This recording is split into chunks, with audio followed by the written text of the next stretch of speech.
Huko yakijiri, timu ya Kenya ya Junior Starlets iko tayari kuchuana na Uganda katika mechi ya marudiano ya kufuzu kwa kombe la dunia kwa wasichana wasiozidi umri wa miaka 17, huku ikiongoza mabao 2-1. Kocha wa Uganda Sheri Botea amesema timu yake itanuia kushinda mechi hiyo. Junior Starlets ilishinda mkondo wa kwanza mabao 2-0 jijini Kampala, Uganda juma lililopita, na inatafuta sare ili kufuzu kwa raundi ya 3, huku Uganda ikitafuta ushindi wa mabao zaidi ya 3 kuizuia Kenya kufuzu kwa fainali za pili mfululizo za kombe la dunia. Tazama.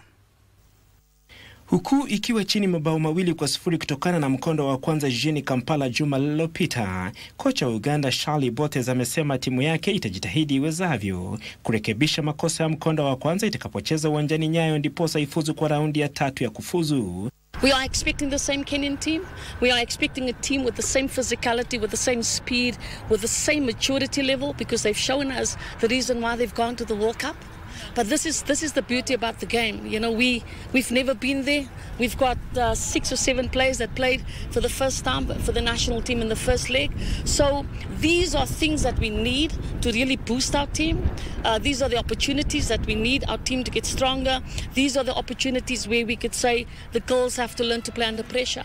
Botea amesema timu yake imetazama mechi za Junior Starlets hasa katika kombe la dunia nchini Dominican dhidi ya Uingereza na Mexico, ilipoishinda Mexico na kushindwa na Uingereza. Kocha wa Kenya Mildred Cheche kwa upande wake amesema Junior Starlets ina lengo moja tu, kufuzu kwa kombe la dunia kwa mara ya pili mfululizo. Of course they have a few strengths. Their forward line is good. They have a good number 10 who's able to shoot from any angle. So we have to be vigilant of their key players and their way of play.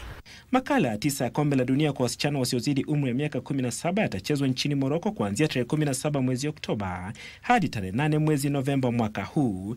Itakuwa mara ya kwanza mashindano hayo kushirikisha timu 24 zikiwamo 5 kutoka bara Afrika.